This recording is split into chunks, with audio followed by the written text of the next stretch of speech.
Onward she passed, seeking the soul's mystic game. At first she stepped into a night of God. The light was quenched that helps the laboring world, the power that struggles and stumbles in our life. This inefficient mind gave up its thoughts, the striving heart its unavailing hopes. All knowledge failed, and the ideas forms, and wisdom screened in awe her lowly head, feeling a truth too great for thought or speech, formless, ineffable, forever the same. An innocent and holy ignorance, adored like one who worships formless God. The unseen light she could not claim nor own. In a simple purity of emptiness, her mind knelt down before the unknowable. All was abolished, save her naked self, and the prostrate yearning of her surrendered heart. There was no strength in her, no pride of force. The lofty burning of desire had sunk, ashamed, a vanity of separate self, the hope of spiritual greatness fled. Salvation she asked not, nor a heavenly crown. Humanity seemed now too proud a state. Herself was nothing, God alone was all. Yet God she knew not, but only knew He was. A sacred darkness brooded now within. The world was a deep darkness, great and mute. This void held more than all the teeming worlds. This blank felt more than all that time has borne. This dark knew dumbly, immensely the unknown. But all was formless, voiceless, infinite. As might a shadow walk in a shadowy scene, a small knot passing through a mightier knot, a night of person in a bare outline, crossing a fathomless, impersonal night, silent she moved, empty and absolute. In endless time, her soul reached a wide end. The spaceless vast became her spirit's place. At last, a change approached. The emptiness broke.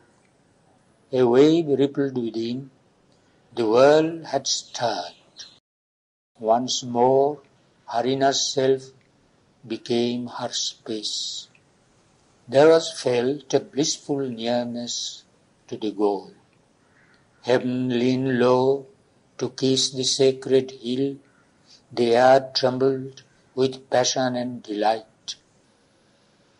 A rose of splendor on a tree of dreams, the face of dawn out of moon the twilight grew. They came, priest of a sacrifice of joy, into the worshipping silence of our world. He carried immortal luster as his robe, trailed heaven like a purple scarf, and wore as his vermilion caste mark a red sun.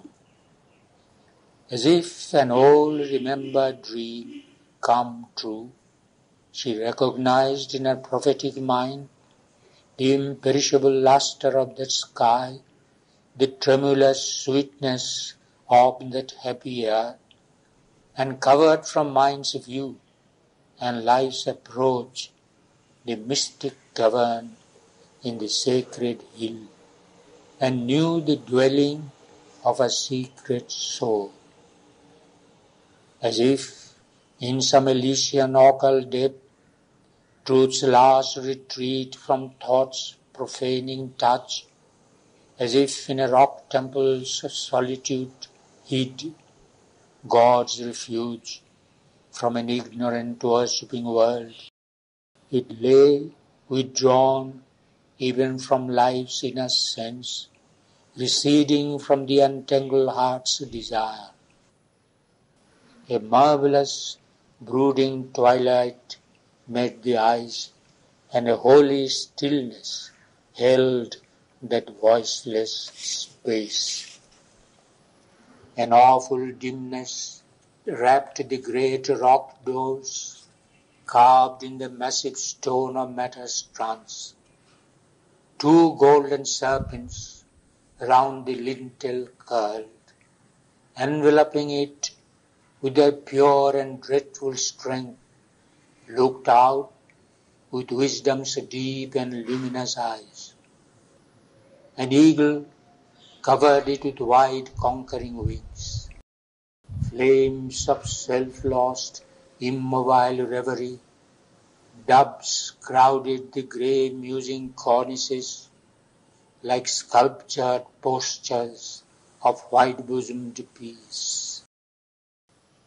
Across the threshold sleep she entered in, and found herself amid great figures of gods, conscious in stone and living without breath, watching with fixed regard the soul of man.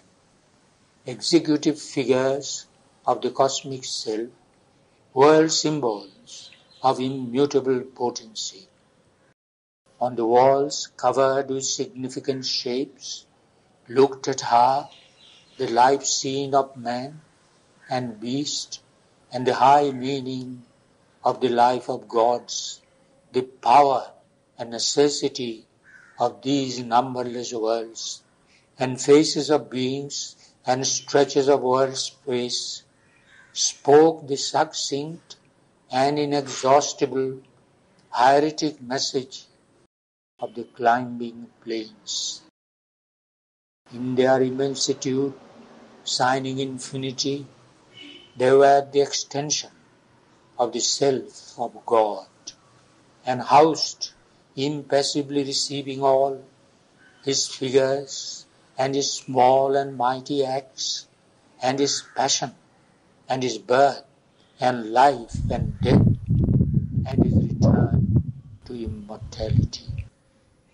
To the abiding and eternal is their climb, to the pure existence everywhere the same, to the sheer consciousness and the absolute force and the unimaginable and the formless bliss, to the mirth in time and the timeless mystery of the triune being, who is all and one, and yet he is no one but himself apart.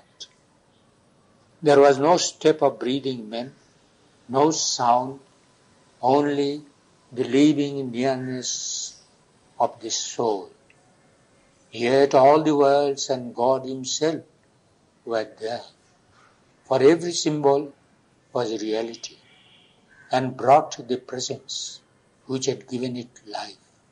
All this she saw, and inly felt, and knew, not by some thought of mind, but by the self, a light not born of sun or moon nor fire, a light that dwelt within and saw within, shedding an intimate visibility, made secrecy more revealing than the word. Our sight and sense are a fallible gaze and touch, and only the Spirit's vision is wholly true. As thus she passed in that mysterious place, through room and room, through door and rock-hewn door, she felt herself made one with all she saw. A sealed identity within her oak, she knew herself the beloved of the Supreme. These gods and goddesses were he and she. The mother was she of beauty and delight, the word in Brahma's vast creating clasp, the world puissance. On Almighty Shiva's lap, the master and the mother of all lives, watching the worlds their twin regard had made. And Krishna and Radha, forever entwined in bliss, the adorer and adored, self-lost and one. In the last chamber, on a golden seat, one sat, whose shape no vision could define. Only one felt the world's unattainable fount, a power of which she was a straying force, an invisible beauty, goal of the world's desire, a sun of which all knowledge is a beam, a greatness without whom no life could be. Thence all departed into silent self. Then, through a tunnel dug in the last rock, she came out where there shone a deathless sun. A house was there, all made of flame and light, and crossing a wall of doorless living fire, there suddenly she met her secret soul.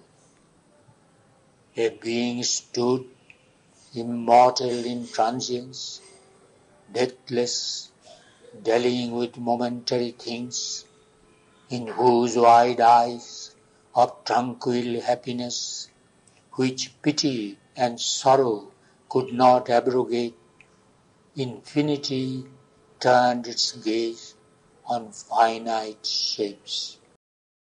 Observer of the silent steps of the hours, and the passing scenes of the everlasting play, in the mystery of its selecting will, in the divine comedy, a participant, the Spirit's conscious representative, God's delegate in our humanity, comrade of the universe, the transcendence ray, she had come into the mortal body's room to play the ball with time and circumstance. A joy in the world, her master movement here. The passion of the game lighted her eyes. A smile on her lips welcomed heart's bliss and grief. A laugh was a return to pleasure and pain. All things she saw as a masquerade of truth, disguised in the costumes of ignorance, crossing the years to immortality. All she could front with the strong spirit's peace. But since she knows the toil of mind and life, as a mother feels and shares her children's lives, she puts forth a small portion of herself, a being no bigger than the thumb of man, into a hidden region of the heart, to face the pang and to forget the bliss, to share the suffering and endure our wounds, and labor with the labor of the stars. This in us loves and weeps, suffers the stroke, exults in victory, struggles for the crown. Identified with the mind and body and life, it takes on itself their anguish and defeat, bleeds with fate's whips and hangs upon the cross. Yet is the unwounded and immortal self supporting the actor on the human scene. Through this, she sends us her glory and her powers, pushes to wisdom's heights through misery's gulfs. She gives us strength to do our daily task and sympathy that partakes of others' grief, and the little strength we have to help our race. We who must feel the role of the universe acting itself out in a slight human shape, and on our shoulders carry the struggling world. This is in us the Godhead, small and marred. In this human portion of divinity, she seeks the greatness of the soul in time, to uplift from light to light, from power to power, till on a heavenly peak it stands a king.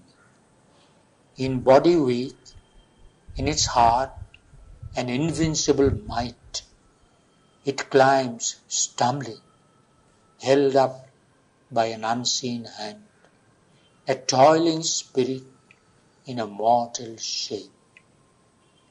Here, in this chamber of flame and light, they met. They looked upon each other, knew themselves, the secret deity and its human part, the calm immortal and the struggling soul. Then, with a magic transformation speed, they rushed into each other and grew one. Once more she was human upon earthly soil. In the muttering night, amid the rain-swept woods and the rude cottage where she sat in trance, that subtle world withdrew deeply within, behind the sun veil of the inner sight. But now the half-opened lotus bud of her heart had bloomed and stood disclosed to the earthly ray. In an image shone, revealed her secret soul. There was no wall covering the soul and mind, no mystic fence guarding from the claims of life.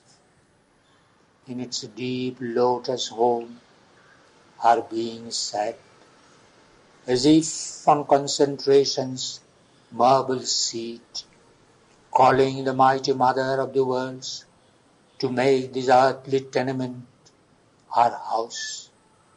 As in a flash from a supernal light, a living image of the original power, a face, a form came down into her heart and made of it its temple and pure abode.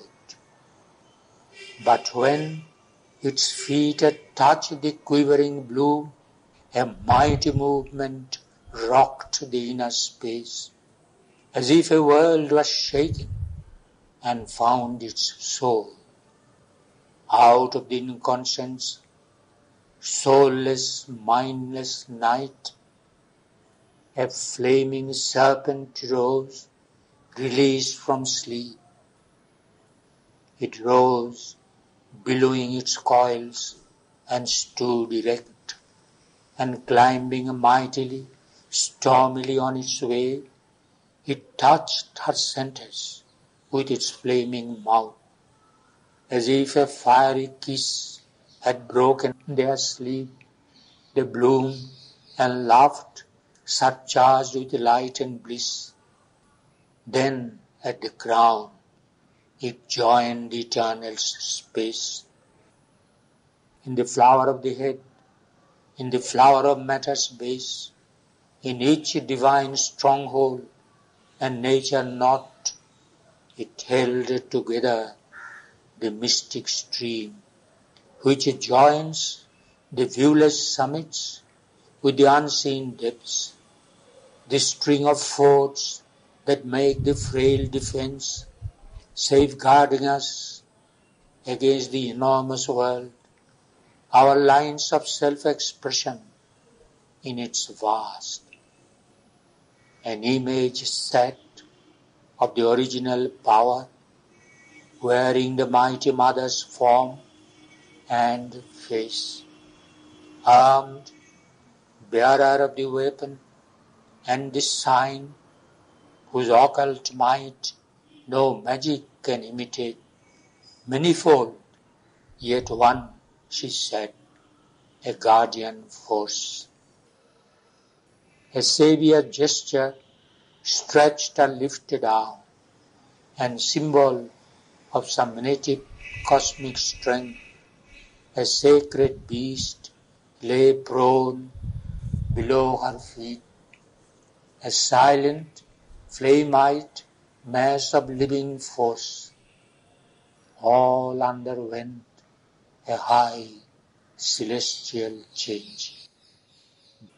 Breaking the black in conscience, blind, mute to all, effacing the circles of the ignorance, powers and divinities burst, flaming forth, each part of the being, trembling with delight, lay overwhelmed with tides of happiness, and saw her hand in every circumstance, and felt her touch in every limb and cell.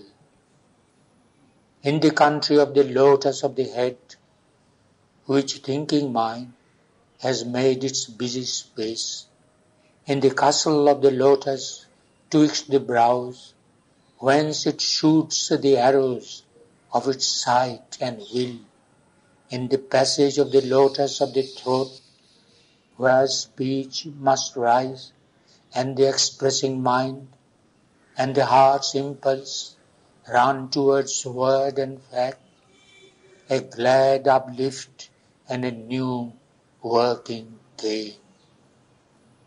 The immortal's thoughts displaced our bounded view.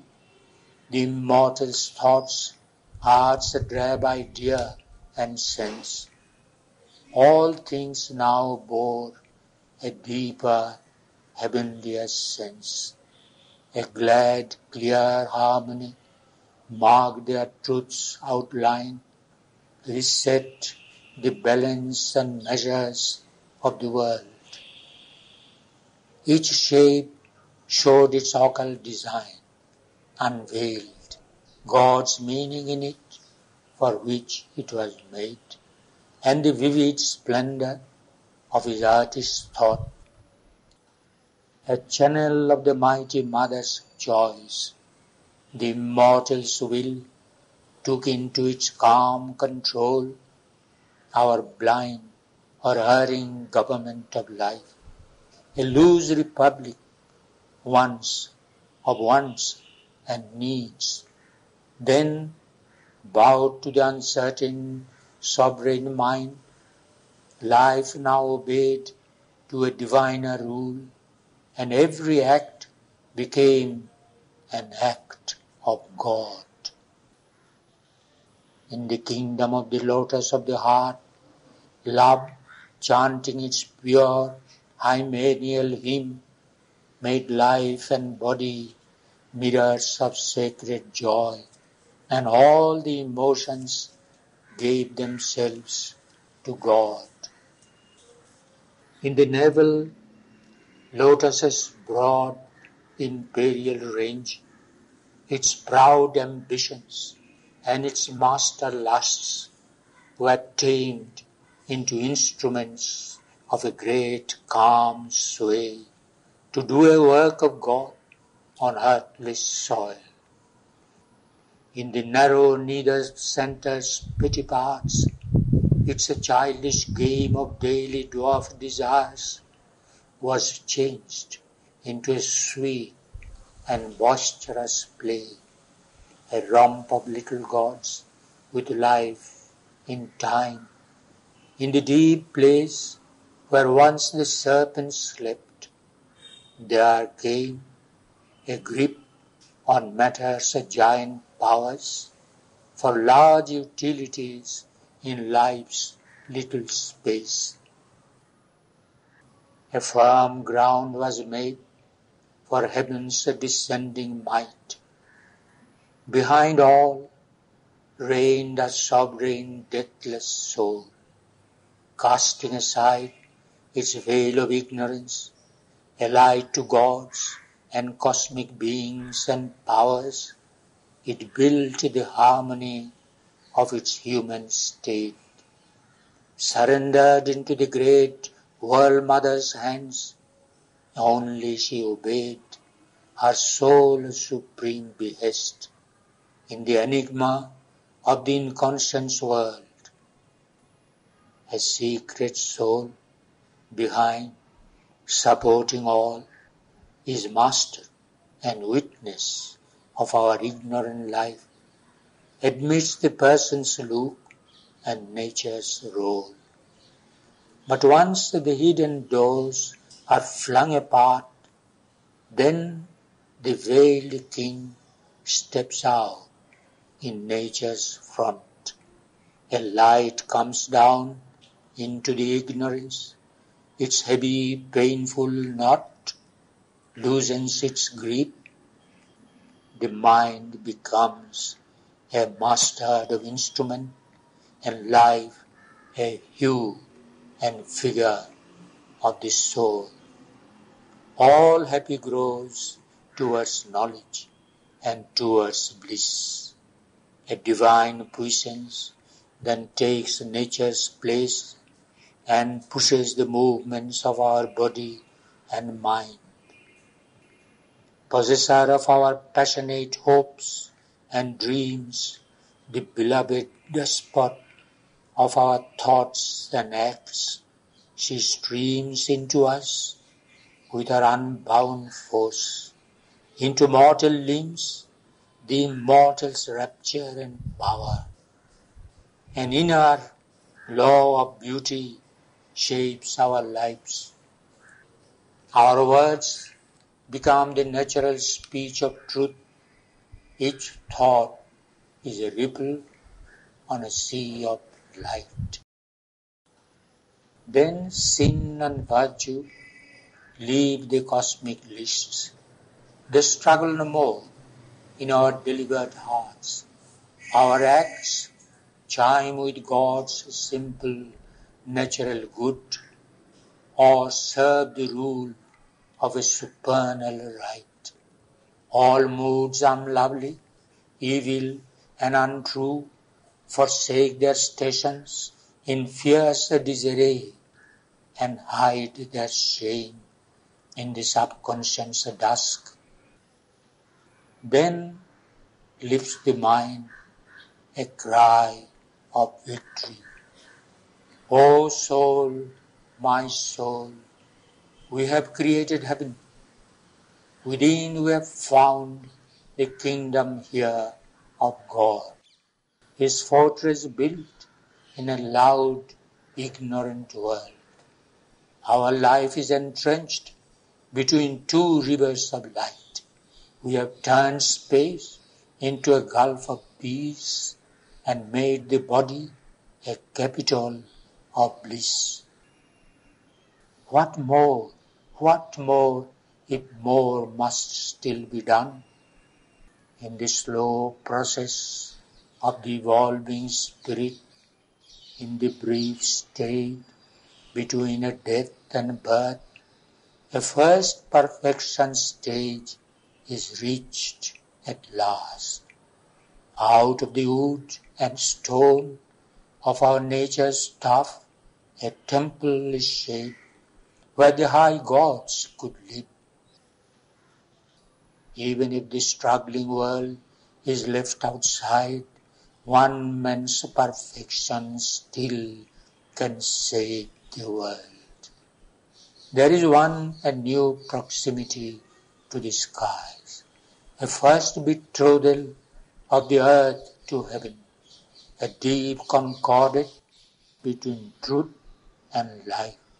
A camp of God is pitched in human time.